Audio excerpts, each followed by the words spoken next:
1960 से 70 के दशक के बीच में भारत में जमीनों को लेकर असमान बांट और आर्थिक समानता को लेकर एक समस्या का जन्म हुआ, जिसको हम आज नक्सलवाद के रूप में जानते हैं। पश्चिम बंगाल के नक्सलवाड़ी गांव से ये आंदोलन बहुत ही जल्द बाकी राज्यों में भी फैल गया, जैसे छत्तीसगढ़ हो गया, झारखंड हो गया, उड़ीसा, बिहार, इन सब राज्यों में भी ये आंदोलन काफ़ी फैला। और जंगल जो कि एक आश्रय प्रदान करता है नक्सलियों को, और आदिवासी और पिछड़े इलाके, नक्सलवाद और फैलते गया। और छत्तीसगढ़ की ये काफ़ी समय से बहुत बड़ी समस्या रही है, और हमारे सीजीपीएससी व्यापम का भी एक पार्ट है। ये क्वेश्चंस पूछे जाते हैं नक्सलवाद की समस्या आगे चल के मेंस में, हो सकता है आपको इसमें ऐसे लिखना पड़े कि मन में ये सवाल आ रहा होगा कि आप जंगलों में क्या कर रहे हैं और ये वीडियो क्यों बना रहे हैं। तो दरअसल मैं मदनवाड़ा के इलाके से गुजर रहा था, और ये नाम जैसे ही मैंने सुना तो मुझे आज से 16 साल पहले की घटना याद आ गई। मैं तो काफ़ी इस इलाके में बहुत ही बड़ी नक्सली घटना हुई थी।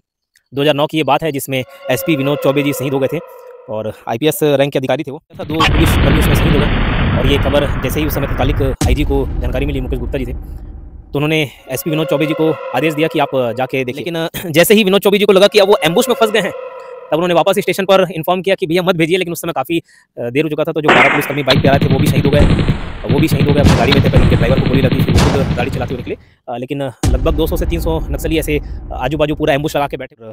उस हमले में कुल 29 जवान शहीद हो गए। खैर, आज नक्सलवाद बैकफुट पर है।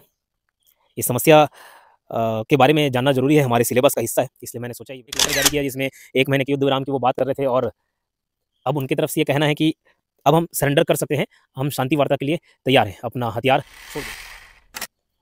1960 से 70 के दशक के बीच में भारत में जमीनों को लेकर असमान बांट और आर्थिक समानता को लेकर एक समस्या का जन्म हुआ, जिसको हम आज नक्सलवाद के रूप में जानते हैं। पश्चिम बंगाल के नक्सलवाड़ी गांव से ये आंदोलन बहुत ही जल्द बाकी राज्यों में भी फैल गया, जैसे छत्तीसगढ़ हो गया, झारखंड हो गया, उड़ीसा, बिहार, इन सब राज्यों में भी ये आंदोलन काफ़ी फैला। और देखा जाए तो नक्सलवाद को बढ़ावा देने में बहुत सारे कारण शामिल हैं, जैसे न्याय व पुलिस व्यवस्था की कमी, जंगल जो कि एक आश्रय प्रदान करता है नक्सलियों को, और आदिवासी और पिछड़े इलाके।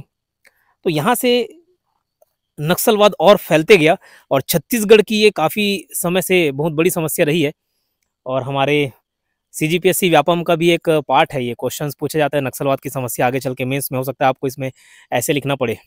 अब आपके मन में ये सवाल आ रहा होगा कि आप जंगलों में क्या कर रहे हैं और ये वीडियो क्यों बना रहे हैं। तो दरअसल मैं मदनवाड़ा के इलाके से गुजर रहा था, और ये नाम जैसे ही मैंने सुना तो मुझे आज से 16 साल पहले की घटना याद आ गई। मैं तो काफ़ी छोटा था उस समय। इस इलाके में बहुत ही बड़ी नक्सली घटना हुई थी। 2009 की ये बात है, जिसमें एसपी विनोद चौबे जी शहीद हो गए थे, और आईपीएस रैंक के अधिकारी थे वो। दरअसल घटना कुछ ऐसी थी, यहाँ पे मदनवाड़ा में एक कैंप खुला, और उस कैंप पे नक्सली ने हमला कर दिया था। 2 पुलिस कर्मी उसमें शहीद हो गए, और ये खबर जैसे ही उस समय तत्कालिक आईजी को जानकारी मिली, मुकेश गुप्ता जी थे, तो उन्होंने एसपी विनोद चौबे जी को आदेश दिया कि आप जाके देखिए और घटनास्थल का निरीक्षण कीजिए। तो विनोद चौबे जी तो निकल गए, और रास्ते में उन्होंने स्टेशन पर कॉल किया, और स्टेशन से संपर्क किया, और उनको वहाँ से कुछ पुलिसकर्मियों को बाइक में आने बोला। तो कुछ जवान निकले बाइक पे, लेकिन जैसे ही विनोद चौबे जी को लगा कि अब वो एम्बुश में फंस गए हैं, तब उन्होंने वापस स्टेशन पर इन्फॉर्म किया कि भैया मत भेजिए। लेकिन उस समय काफ़ी देर हो चुका था, तो जो 12 पुलिसकर्मी बाइक पे आ रहे थे वो भी शहीद हो गए, अपनी गाड़ी में थे। पहले उनके ड्राइवर को गोली लगी, फिर वो खुद गाड़ी चलाते हुए निकले।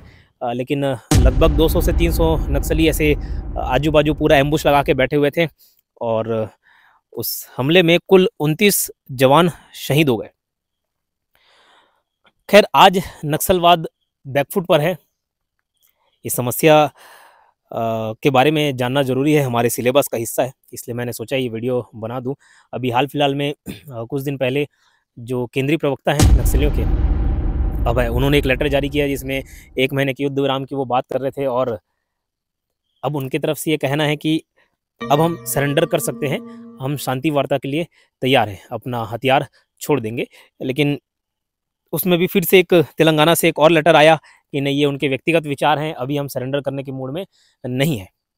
खैर, नक्सलवाद की समस्या पर आप क्या राय रखते हैं, आपके क्या विचार हैं, ये कमेंट बॉक्स पर ज़रूर बताइएगा।